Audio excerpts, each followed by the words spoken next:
Good morning, and welcome to today's news discussion. I'm Claire. And I'm Alan. We'll be covering several key stories in today's episode. Let's start with a poll question that's been making the rounds across various local news outlets. Would you ever vote for a socialist candidate? This question has been featured in multiple regions, including the Grand Strand, Lynchburg, and Baltimore. That's interesting.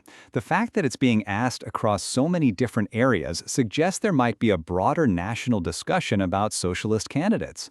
Have we seen any context about why this question is being posed now? The articles don't provide specific context, but it's worth noting that the question is being asked in various local news contexts, which might indicate a local or regional interest in understanding voter sentiment towards socialist candidates. So, are there any indications of how voters are responding to this question in the different regions where it's being asked? The stories don't provide detailed results from the poll. They simply report that the question is being asked.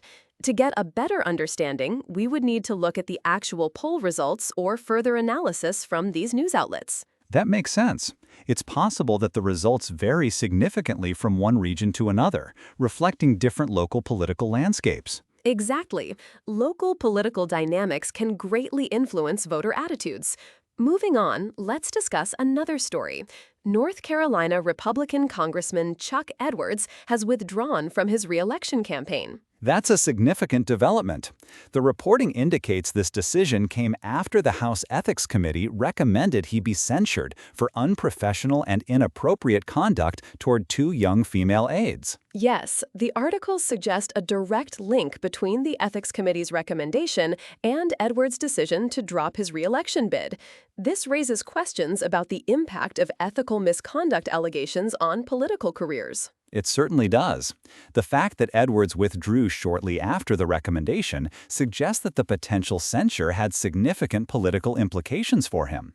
What does this say about the current political environment regarding accountability for elected officials? The swift reaction to the Ethics Committee's recommendation could indicate a heightened sensitivity to allegations of misconduct among voters or within the party. It's also possible that Edwards anticipated a negative outcome and chose to withdraw preemptively. That's a good point. The decision to withdraw might have been a strategic move to avoid further political damage. Let's move on to another story. The Trump administration has revoked the visa of Brazil's ambassador to the United States. The reporting suggests this was a retaliatory move following Brazil's denial of visas to two American diplomats who were seeking to visit ahead of elections in Brazil. How does this action fit into the broader context of diplomatic relations between the U.S. and Brazil under the Trump administration? The articles indicate that this move is part of a reciprocal diplomatic action. The U.S. has previously shown a willingness to take assertive stances in diplomatic disputes. This particular incident highlights the tensions that can arise in international relations, especially around sensitive issues like election observation. So, what's the potential impact of this diplomatic row on U.S.-Brazil relations, particularly with regard to future cooperation on regional or global issues? The immediate impact appears to be a strain on diplomatic relations. However, the long-term effects will depend on how both countries choose to proceed. Diplomatic incidents like this can sometimes be resolved through negotiations, but they can also escalate if not managed carefully. Let's shift gears to another story.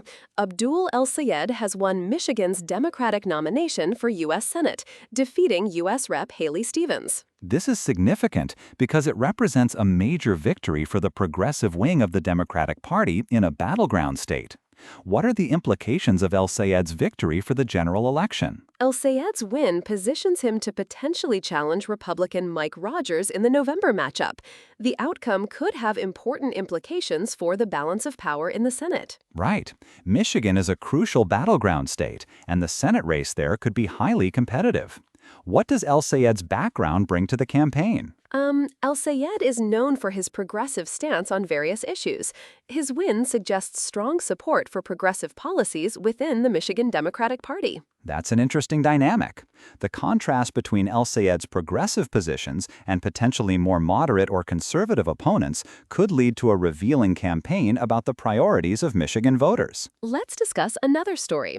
U.S. President Donald Trump has warned Iran that unless the strategic Strait of Hormuz is reopened reopened very soon, it will face significant consequences. The reporting indicates that Trump suggested talks were ongoing, and there were even mentions of a potential interim deal involving the U.S., Iran, and Oman to reopen the strait. Yes, and Trump stated that if negotiations fell through, Iran would get hit very hard.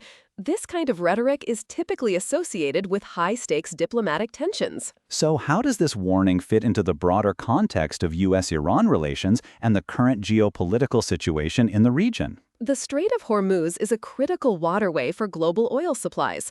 Any disruption there can have significant economic implications.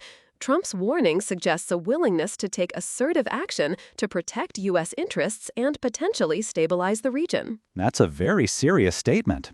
The potential for military conflict is always a concern in situations like this. How might Iran respond to such a warning? Iran has previously shown a willingness to challenge U.S. interests in the region. Their response could range from diplomatic efforts to further escalation, depending on how they perceive the threat and their strategic priorities. Well, it seems we've covered a wide range of significant stories today.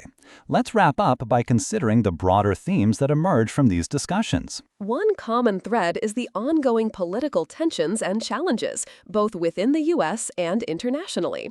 From electoral dynamics to diplomatic incidents, these stories highlight the complex and often contentious nature of current politics. That's a fitting note to end on, Claire. Thanks for joining us for this discussion, Claire. Thank you, Alan, and thank you to our listeners for tuning in. We'll be back next time with more news and analysis.